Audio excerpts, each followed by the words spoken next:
meus queridos, minhas queridas, mais um videozinho no canal do professor Léo Magalhães, em ritmo de arrocha. Vamos lá, olha, hoje mais um vídeo aí do bloco de dinâmica, beleza?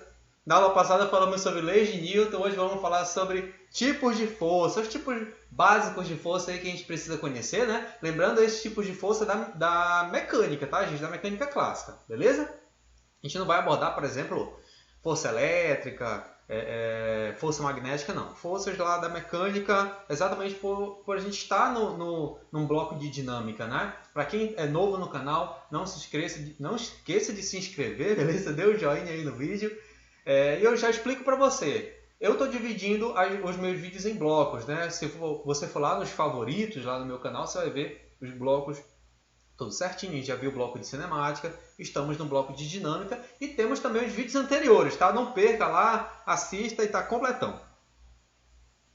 Vamos lá, na tela. Então, tipos de força. Lembrando, o intuito da aula, gente, é uma aula rápida, beleza? É ser uma aula rápida, tranquilo? Então, a gente não vai aqui deduzir todos os conceitos detalhadamente, não. Jogo rápido, eu já suponho que você conheça um pouco do assunto. Então vamos lá, gente, força-peso. Força-peso é a força de atração gravitacional entre os corpos e um planeta. No caso, o nosso planeta, né? Planeta Terra, beleza? O planeta é redondinho aqui, né? Nada de negócio de terra plana. Se você é terraplanista, faça o favor de sair do meu canal, beleza? Se você é gente, você é uma pessoa direita, continue aí e vamos que vamos. Então, gente, ó, temos aqui um corpo que está na superfície, né? Esse corpo está sob a ação de uma força-peso. E essa força a gente vai conhecer aí como força de ação, beleza? Ação. Se você for lá no vídeo anterior, a gente vai ver lá a terceira lei de Newton, princípio da ação e reação. A gente vai ver que um sistema nunca tem uma única força, né? Sempre vai haver o par ação e reação. Isso aqui é importante a gente falar, beleza? Então, ó, força-peso é a força de ação, né? A força com que a Terra atrai o seu corpo. E força de reação é a força com que o seu corpo atrai a Terra. Professor, como é que eu calculo força-peso? P é igual a M vezes G. Opa, G. Beleza? Em que P é o peso, M é o que mesmo? Massa, né? Massa, lembra que massa deve estar em quilogramas para que o peso esteja em Newton, né? E G é a aceleração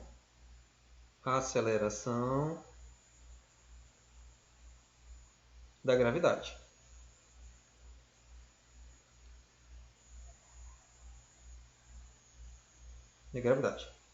Beleza?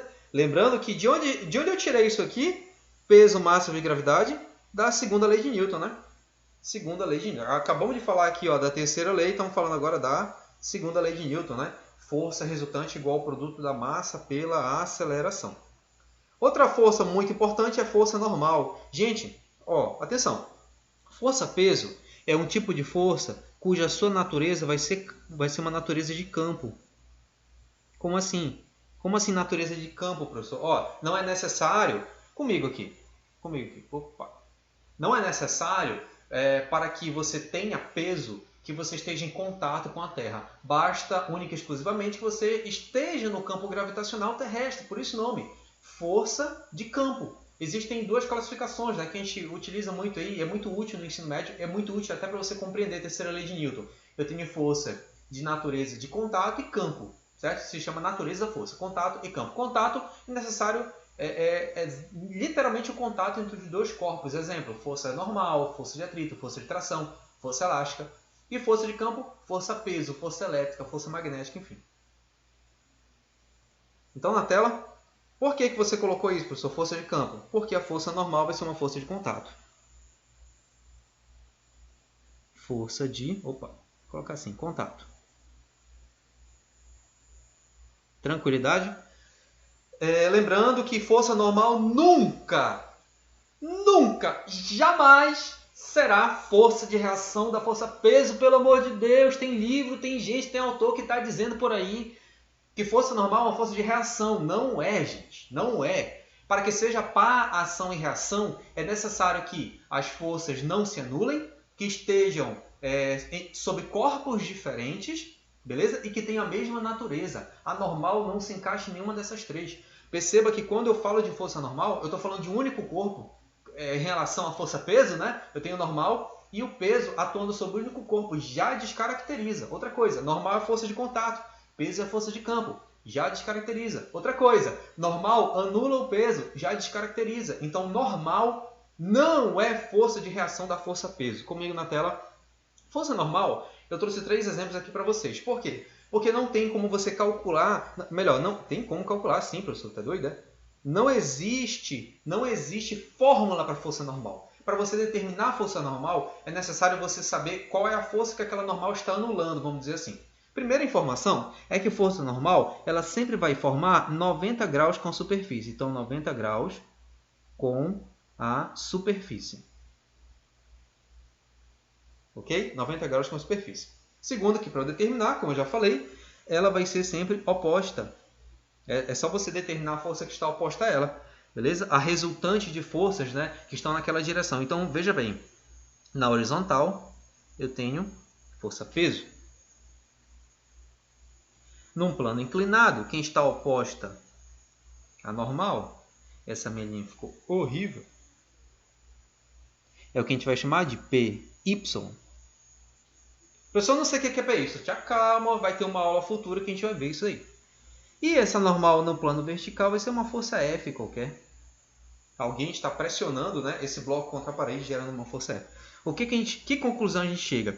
Que a normal no plano horizontal em módulo vai ser igual ao peso.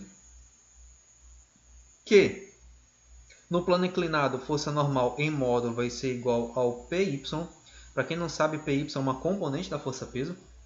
E no plano vertical, normal, o seu módulo, né? O módulo da normal vai ser igual ao módulo dessa força F qualquer. Ok? Então, como eu falei, não tem fórmula exata, vamos dizer assim, para você determinar força normal. Você sempre vai ver quem ela está anulando. Professor, e se tiver mais forças naquele plano vertical? Aí você calcula a resultante. A resultante no plano vertical, se não houver movimento na vertical, vai ser igual a zero. Aí você iguala a zero a expressão, enfim. Utiliza aí os conhecimentos que você possui. Professor, não possui nenhum conhecimento, então estude. Força de tração, gente, a mesma lógica da força normal comigo. A mesma lógica da força normal. A única diferença, tração não vai ter o contato, mas não é um contato direto, vamos dizer assim, através de cordas. Corda, corrente, correia, enfim. Se tem algum extensor entre o agente da força, a ação, e a força de reação, né, a força que vai ser puxada, então se tem um extensor a gente vai calcular a tração, beleza? Mas a mesma lógica da força normal, a gente pode colocar aqui só uma observação, né? Uma observação, ó, vai ser dado através de cordas, corrente, beleza? Etc. Ok? Próximo. Força elástica. Gente, força elástica é a força que é necessário para deformar os corpos. Beleza? Se um corpo deforma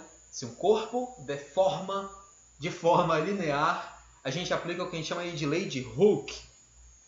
Não é o Hulk lá da Marvel não, tá? É Hooke. Ó, lei de Hooke. Lei de Hooke. Professor, a gente vai aplicar a lei de Hooke só em mola? Não, é para o ensino médio sim, tá? Mas entenda que pode ser uma questão teórica, apareça, um jogador de futebol chutou uma bola e deformou. Mas vamos... Enfim, esquece isso. Esquece o que eu falei. Vai ser em mola, sim. Como é que eu calculo? Força elástica na tela. Força elástica vai ser igual a constante elástica vezes a deformação. Força elástica, tá? Elástica. Aí tem livro que coloca módulo, tem livro que coloca negativo, enfim, gente. Em módulo, beleza? Em módulo. Esquece sinal, enfim. Sinal, o sentido você vai aplicar depois. Depois que você calculou o valor, você vai olhar, deixa eu ver. Essa força, a questão está considerando sentido? Existe algum sentido de espaço que tem que respeitar, né? Enfim. O que é K? K é a constante elástica da mola. K é a constante elástica da mola. Beleza? Como assim constante elástica, professor? Ó, ri comigo. Não tem aquela caneta lá que some a ponta, né? Você aperta, né? Às vezes você tá na aula, prestando atenção, aí vem aquele moleque lá do teu lado, né? Dá vontade de pegar a caneta e enfiar nos olhos dele. Gente, é o seguinte, aquela mola da caneta, ela tem que ser uma mola com constante elástica pequena.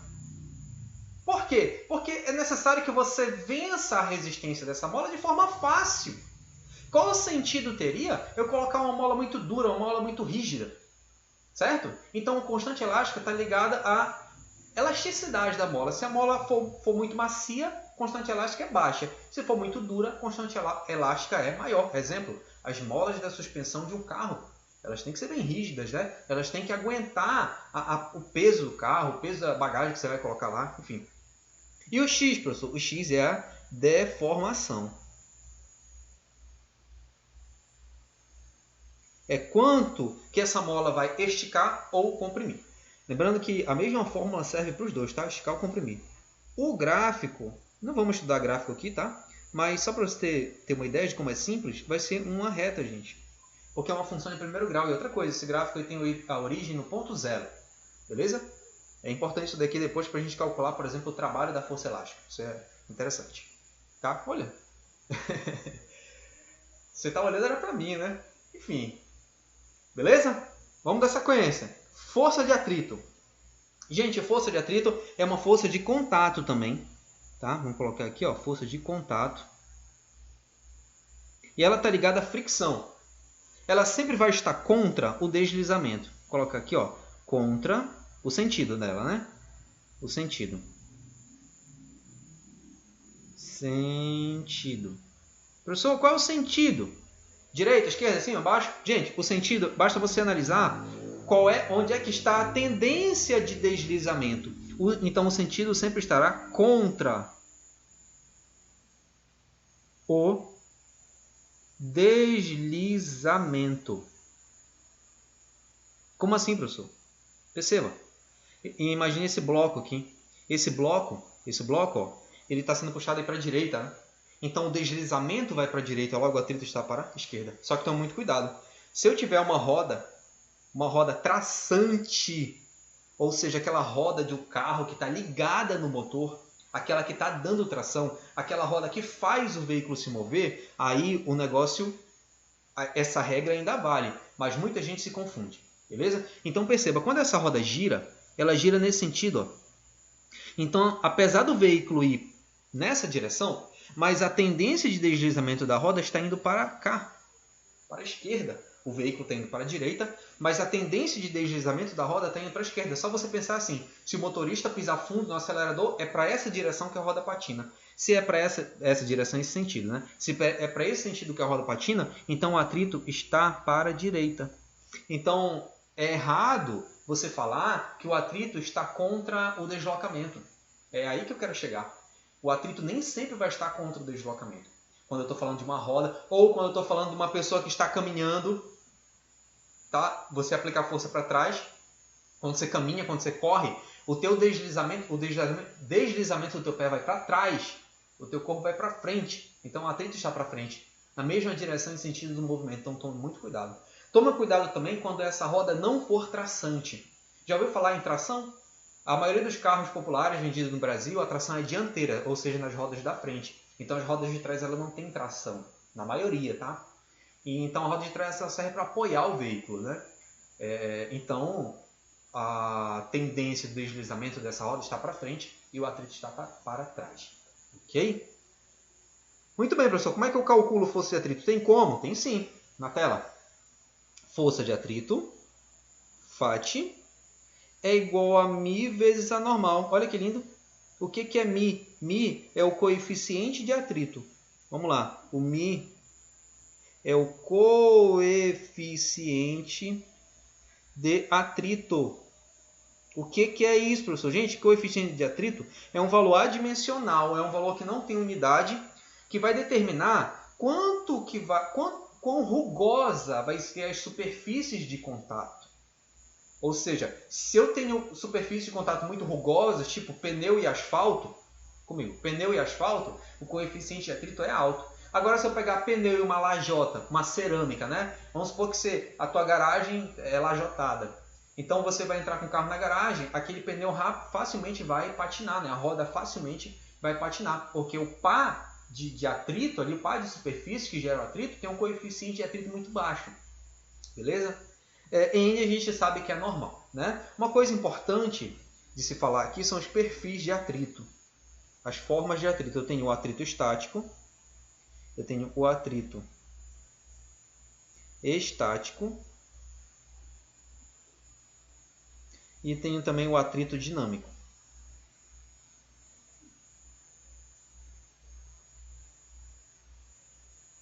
O que é cada um deles? Dinâmico ou cinético, tá? Ou vou colocar aqui, cinético. Beleza? E o que é isso, pessoal? O atrito estático, gente, como o próprio nome já diz, estático, né? Nos lembra de equilíbrio. Então aqui, olha, não há deslizamento. Então, sem deslizamento. E o atrito dinâmico é com deslizamento. Olha que difícil. Quer um exemplo? Quer um exemplo? Aqui comigo. O meu equipamento está aqui em cima dessa mesa, né? Está em cima dessa mesa. Inclusive o pessoal lá do Instagram, acabei de postar lá né? A nossa prévia da gravação. Então, se eu tentar puxar essa mesa, gente, eu não conseguir, é porque eu não consegui vencer o atrito. Se eu não conseguir vencer o atrito, que atrito é esse que eu não consegui vencer o atrito? É estático, porque não houve deslizamento. Agora, a partir do momento que eu consigo mover essa mesa, esse atrito passa de estático para dinâmico. Lembrando que o atrito dinâmico sempre vai ser menor do que o estático. É algo interessante para a gente anotar aí, olha. Coeficiente de atrito estático é maior que coeficiente de atrito dinâmico. E tu sabe onde podem te cobrar isso, gente? Sabe como podem te cobrar isso? Eles podem te cobrar, principalmente Enem, o conhecimento do que a gente chama de freio ABS. O que é o freio ABS? É um sistema de antibloqueio de roda, certo? Que foi obrigatório no Brasil, juntamente com o airbag, a partir do ano de 2014.